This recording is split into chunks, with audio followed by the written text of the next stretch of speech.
Let's dive right in. Let's do it. That's what I say. That's how I start everything off. Right? Let's go right into it. A little bit about the movie. I know it's based on a true story inspired by the life of the New Orleans Saints coach Sean Payton. So tell me a little bit about that. Yeah, I mean, Taylor, he's good friends with Sean Payton, by the way. I was forced on Sean Payton, but no, very tight. Go ahead. They're besties, and then they were like, but Kevin, you could play him. That's exactly it. That's exactly how it went down. Yeah, and we were lucky to have him. It's super cool for me being a part of this project because I met Sean about 10, 12 years ago, became friends with him. From knowing him, became a diehard Saints fan, fly to New Orleans every year for the games. So having this made about him, about the Saints, this incredible story, and asked to be a part of it, I feel so lucky. It's surreal, to be honest.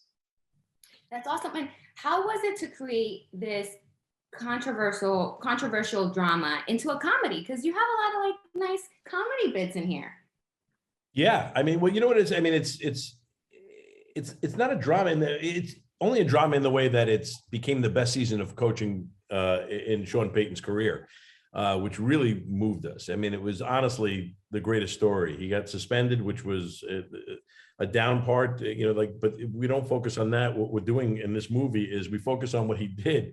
He went out and he spent the season with his 12-year-old son and turned them into a championship team and lost that championship, which couldn't have been written better. I mean, it's like the Rocky story, but he gained so much more. He gained so much in this season that, like you said, he claims it to be the best season of coaching in his life.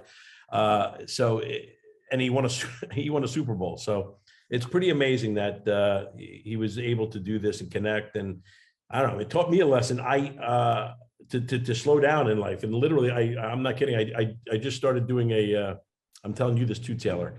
I joined a play with my kids. I went to a little small community theater play. I stopped working. I said, I want to, I'm in Oliver now. I'm playing Fagin. Yep. And with all four of my kids. We should go watch. Taylor and I should go and watch you. I'm down. You should watch it. I got one more performance, two more performances left. It's the hardest thing I've ever done. It really is. It's miserable. I have to sing in it, dance, and it's crazy. But I'm doing it with my kids, and I'm inspired by him doing it. It's like, so spend that time and do that thing. And it was an amazing, amazing story. And you see how emotional Sean gets every time he talks about, that experience. So, it taught me a lesson. Yeah. I love how the movie, you start seeing a different Sean by the end. I think it's beautiful because in the beginning, he's so stern, he's different. And at the end, I feel like his heart turns, a little golden. It's really nice, right? Yeah.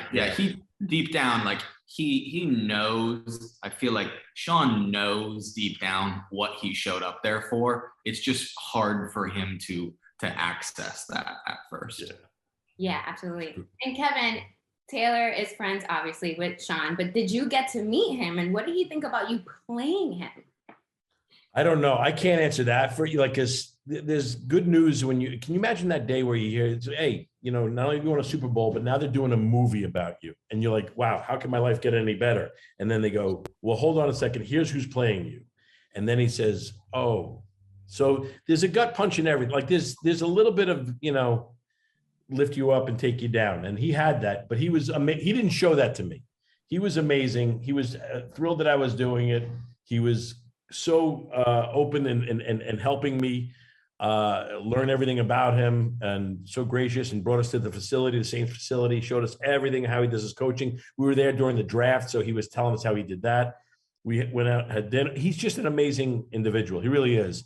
And the hardest thing for me was learning his accent, which is all over the joint, because I thought he was just kind of like a Southern guy from like Texas, or I didn't know where it was, but he was born in California, and or at least he spent time in California. I know that. And just he admitted it's all over the place. His voice kind of goes in and out. So that was a little tough for me. Yeah. Now, Taylor, congratulations on your engagement. Yes, Taylor, about time. Seriously. Before he was engaged, did you get him a gift? If you didn't, it's okay. You and I could go and buy one. I'm all over that. I'm just happy he's getting out of the house. That's it. You know, I'm tired of this. He's got to seriously stand up on his own legs, you know? Yeah. Yeah. I hear you. I get It's about time. It's about time, yeah. Yes. Now, you and your fiance are actually both named Tyler. And was it love the moment you knew that you guys had the same name? I got this, Taylor. Yes, it was before they knew. All right, you know what? You can do it. You do it. You just take it. Okay, thank you. Wow. Yeah, it's so narcissistic to be engaged to somebody with your same name. Your last name, right? I mean, yeah, soon. Soon is going to be the same last name. It's going to get very confusing up in here. Yeah. The narcissism is incredible. But I don't know if I would say like love at first sight is such like a tough thing that I can't quite figure out. But I mean, I knew when I first met her that I wanted to get to know her more, and I really, really could see a future with her. She's a fantastic woman, and I'm very lucky that she chose me. Oh my God, don't make me tear up like that. Me too. Oh my goodness. I'm doing the same thing. Right? Am I doing the same? Yep. I got the hands the same way. Right here. Right, yep. Now, I love that you guys had the Lautner neon sign during the engagement. For my future husband and for the viewers out there, can you please break down this engagement? How did it go down? Were you nervous? How long did it take her to say yes? This is one of the things I love about her the most. She always has said, I don't want anything special. I don't want anything big and grand. Like, I do it in the kitchen. Like, I love cooking, so I make us food all the time in the kitchen, and we just eat, at the counter. And she's like, one night after we eat, like in the kitchen, that's all I want. Simple. So I did do it in the kitchen, but I did it big in the kitchen.